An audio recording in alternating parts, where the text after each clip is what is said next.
So it's the next day after I dropped off my case to Velios. Harry actually gave me a call back and he told me about all the things that I did wrong when I initially built this. Apparently I switched the gaskets on the oil pump between the front one and the back one.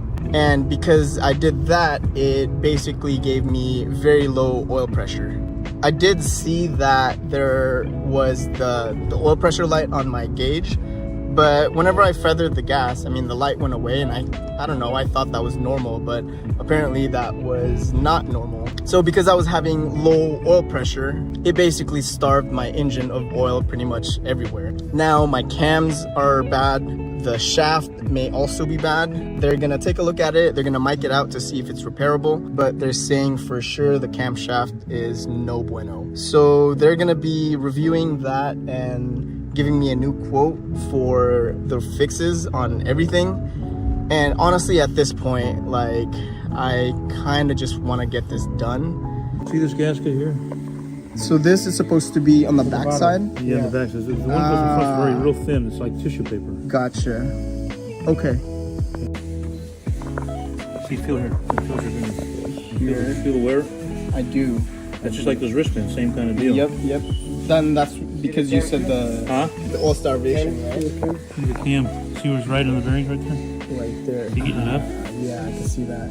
That's because the oil pressure, you're eating everything up. Right. Okay.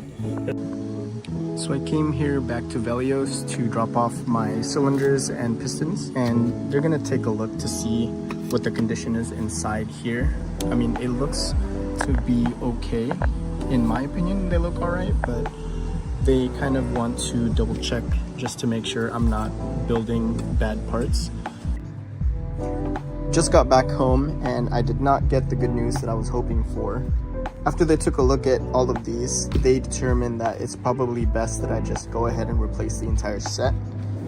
First thing they noticed was the scouring there and pretty much all over the inside of that. It was a little bit hard to see in the dark, but when you take a look at it through the light, you can really see all the scratches in there.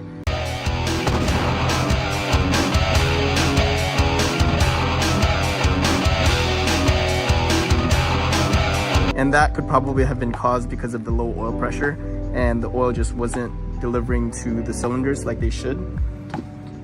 The other thing they noticed was the condition of the wrist pins. You can see in all four of them, here and there, they all have grooves, and they're saying also because of the low oil pressure, the oil just wasn't getting distributed to the wrist pins, lubricating it from the piston. Every single time this pushes in and out, this is pretty much just floating in there and kind of rotating.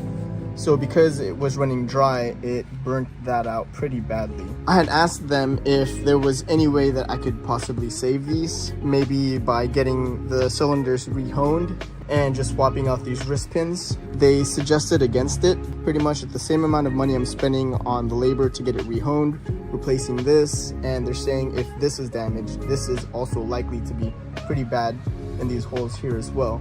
So at the cost of doing all of that, it's pretty much going to be the same as if I was just to buy a brand new set. Luckily, I am running a pretty stock setup. These are just the stock 85.5 cylinder diameters. So it's not like it was a big bore kit or anything like that. So I can easily replace these. It just sucks that I was not really expecting to spend all this extra money. If I want to have this done right, I should probably just basically start off fresh. Everything in the block is going to be pretty much new. Hopefully I can easily just get a replacement of this. This is also new. I'm pretty sure my cylinder heads are okay. And basically, again, just start from scratch. I'm going to wait until I get that block back from the shop and take it from there. Alright guys, so it's been a few weeks since I dropped off this block to Velios. It took them a couple weeks to pretty much replace everything on the inside of the block. So they ended up splitting the case and replaced all the bearings. So the rod bearings, the main bearings, the camshaft bearings. On top of that, you saw on that previous clip that the crankshaft and the camshaft was completely toasted. They ended up replacing both of those as well. And also the lifters. Pretty much everything on the inside is all brand new, which is not what I was expecting when I initially dropped this off just to get the end plate done. This is the receipt I got. I'm covering up the prices because I don't want any of you to say, oh, I got a better deal, or hey, why did you get a better deal? So none of that mumbo jumbo. So I'm just gonna show you exactly what was done to this case. So first one, they cleaned the case. Obviously you can see how incredibly clean that is. There's a plane somewhere. Oh, there it is.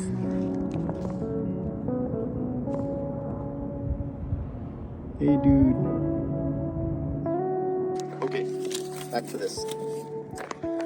So yeah, they cleaned the case. The case was already pretty clean to begin with. However, I did spill a little bit of Permatex all along the line here, and that pretty much stained the block ever since it was brand new when I initially built it. But it looks like they did a really good job doing it this time around. It says here rods rebuilt, but I do know for a fact that these are brand new rods. And they showed me the rods that they ended up keeping because they wanted to keep it as core. So I wonder if he kind of just, I don't know why he did that. But anyways, these are brand new, all new bushings in here, bushings in there. I'm sorry, not bushings, bearings. Here it also says resurface lifters, not resurface, reface. I have the original ones here. Here we go. These are the original lifters that I had. So I know for sure I have brand new ones in there. Brand new main bearings, rod bearings, cam bearings. All of those are all in here. And I didn't really, oh, you can definitely see that. Wow. Yeah, that's in terrible shape. These are the rod bearings. Yep, look at that. That is toasted. And these are the cam bearings here. Also in really bad shape. So ended up replacing all of that. This is the camshaft here. So they let me keep this. I was really hoping they'd let me keep the crankshaft because I wanted to make like a lamp or something, but I guess they really needed it for the core. So they gave me this. You can see here. Yep, right here. Nail definitely gets caught on that. This here is pretty bad too. And the surface down here is really bad as well. And they also charged to assemble the rest of the engine, basically just up to that point because I want to do the rest of it myself. And then they removed and replaced the gears, which is the main gear that is, I think it's right here. It actually connects over to the fuel pump, which I have here. This is my original fuel pump. Dang, dude.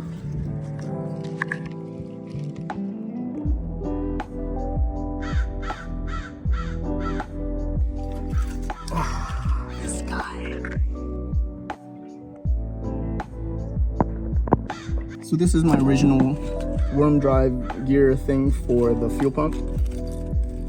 Actually, sorry, not the fuel pump, the distributor. So this goes on the gear that is connected to the crankshaft there. They didn't charge me for a brand new gear, so I'm assuming they took it off and then just put it back on there. Basically, you have to take that gear off in order to put, I think it's this one or this one of them. So they even kept the two washers and the spring there that goes here, and the washers go down here. So I will just reuse this for my next build. Dang, boy. And the last thing I have on here is the oil pump. So they told me they put on a high volume oil pump in there. This is my original one. They said they didn't necessarily need to replace this one, but this was kind of the root cause of this whole problem. I mean, at this point, it's like I might as well just get all brand new parts just to make sure I'm building all of these parts on a good block. So just replace that for a high volume one. This is a stock one. I don't think there's anything wrong with it. Actually, I don't know if that's OEM. Shadek. I'm wondering if the original one's supposed to say Volkswagen or something. I do also want to show how this oil pump works. So this camshaft sits down there, and this sits right here in the front. And this groove here connects to that. So as this camshaft is spinning, these gears here will spin and will create pressure through this orifice here and push oil out that orifice. Or is it the other way around? Either way, that's basically how that works. The next things I got was just from today. So on my previous video, or one of my previous videos where I initially was disassembling the engine, I pulled this out and I showed that this did have a little bit of play. So as I rotated the center part, which is what connects to the crankshaft here, this had a little bit of play. So what they did was they even put it down here. So they welded the fan here and here, and then they also rebalanced it. So they basically put it on like almost like a wheel balancing machine thing, I guess. So as this is spinning, this has very little to no vibration, and that should really help with the engine running a little bit more efficiently.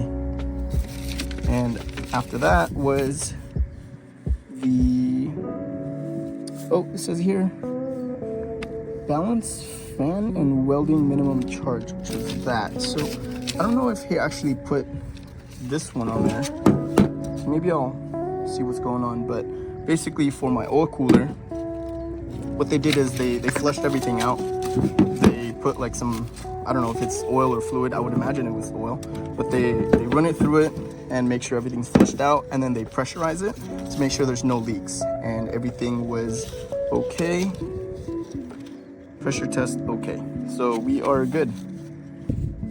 So I think that's what it is. The balance fan, which was this one, and the welding was the same price as this welding minimum charge, which I assume was the charge they put for this one. And the last one, this 325 here, I think it's just the part number that they use, but that is regarding the new pistons and cylinders. So the pistons are already kind of shoved on the inside, and the cylinders, they give me brand new wrist pins that are already in here, and they should already come preset with the piston rings, but I'll just take it apart and kind of take a look to see how everything is. Aside from that, they are just going to go straight onto the block. These are all the paper gaskets that came with the gasket set. I already gave them everything they needed to build that. So they, right here, these are the case stud O-rings that sit on the inside, so I give them brand new ones. These are the original ones.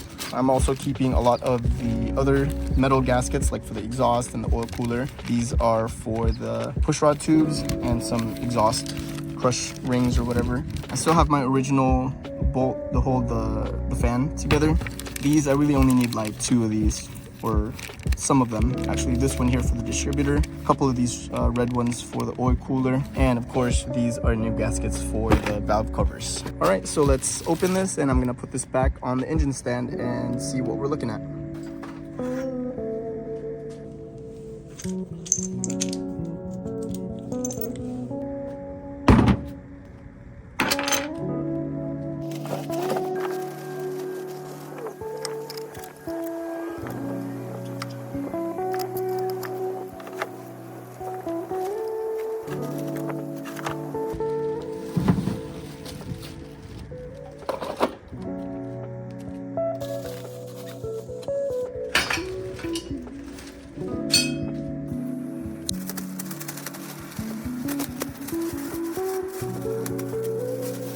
I don't know if they repainted it or just cleaned it. Looks like it's just a little bit dirty from handling it, but I'm not worried about that. You can't even see that. Or there's a little bit of RTV here, so I think it was just cleaned, but man, that looks really nice. It looks like it's actually repainted. Taking a closer look here, this is obviously a high volume oil pump. The stock one is just maybe like a third the thickness of that. So this is a little bit thicker, so it has more space for the oil to kind of flow through. That's gonna be a huge upgrade for me.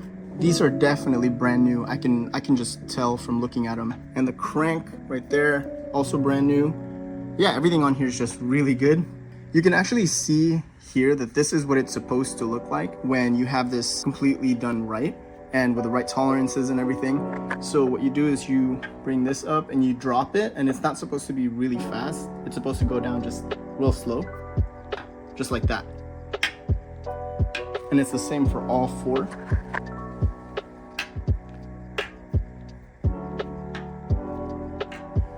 And there's no wiggle at all. So forward, backward, side to side. I mean, a little bit side to side, but like barely any. You can barely move it, but going in and out is very, very key, because that's the problem I was having before. I mean, I'm pretty sure I built it right as far as putting the bearings in on the crankshaft, because I used plastic gauge, and that tells you the space you have between the bearing and the actual crankshaft. I mean, granted, it was my first time doing it, but I'm pretty sure I did it right. Who knows? I don't know. But regardless, I messed up here and it just blew everything up. So now I have a good base to build. So in the next coming weeks, I am going to be putting together this engine, and hopefully I can get this running in the next month or so.